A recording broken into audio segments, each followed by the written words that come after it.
Hi guys, it's Nadine from Voices for Autism. I just wanted to check in quickly with you because I've met so many people over the summer who are either on the spectrum themselves or their family members are on the spectrum. And what I wanted to talk about today is the fact that people still in this day and age think that there is actually a cure for autism.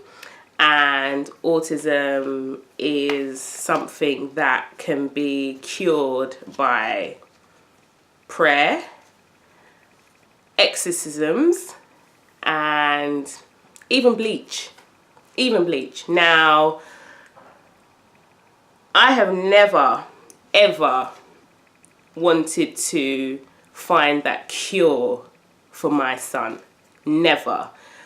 And the fact of the matter is, there is no cure for autism. No cure at all. Now, this young man I was speaking to at one of our fairs, he said that his cousin was sent back to his parents' home country, and they sent him to church religiously every single day to receive prayer, and, prayer is going to cure him. Now, I understand that everybody on the spectrum is affected differently, and, if they're non-verbal or they can't do anything for themselves, but that's where you need to do your research in finding out what is going to be suitable for your child or your young person. Because they're non-verbal, I mean, there's tools out there that could assist that. There's iPads and computers that, you have a special tool where they could actually write what they want to say. And I often say, just because they're non-verbal, it doesn't mean that, they've got nothing to say, because they do. And it really struck me that, we're in 2018 and people are still trying to use this crap to cure the condition. It's a neurological condition in the brain. And I feel that you're traumatizing these young people and these children by putting them through this. I know every parent wants that perfect child, and your dreams and aspirations for your child or young person is not that once you get the diagnosis, but it's draining actually to hear the lengths that people are going to cure this condition. And there's no medication that's going to cure it. There's no form of bleach that's going to cure it. And it's simply about, getting the resources in place and the right support in place to support that young person.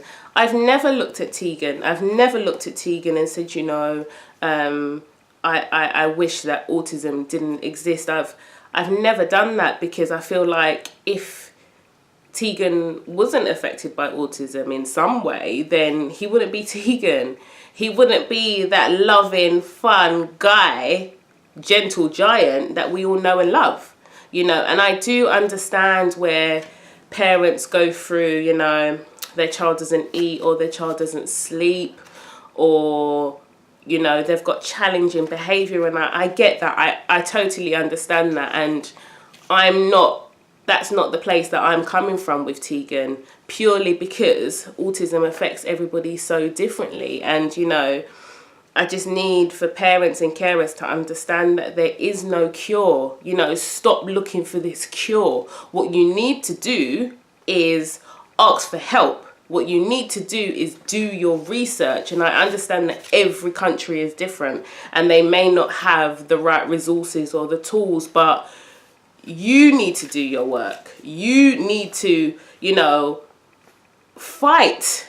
And I constantly say you have to fight for everything you need. They deserve it. My son deserves the best. And I will fight tooth and nail to make sure Tegan gets the best that he deserves. And there's just no cure. There's no cure. And a lot of people have mentioned immunizations in the past. So many.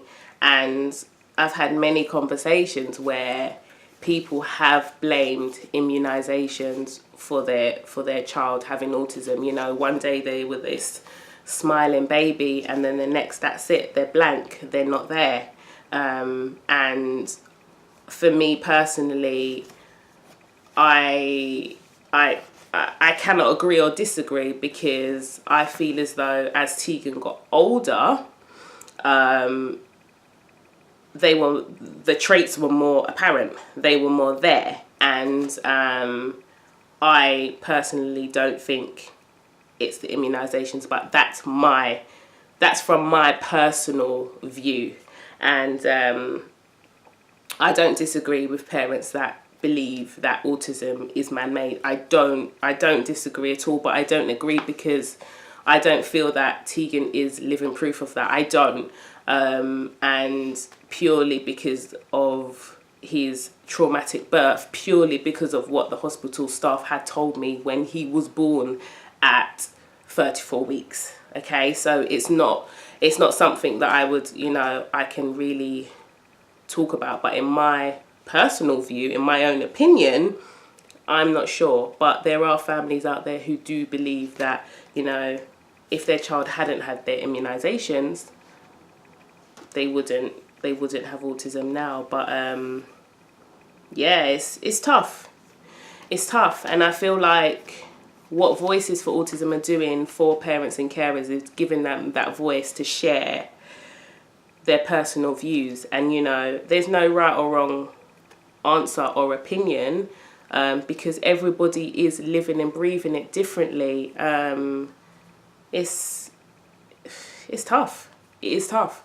And don't get me wrong, we don't have the challenging behaviour. We don't have holes punched in the wall. We don't have, I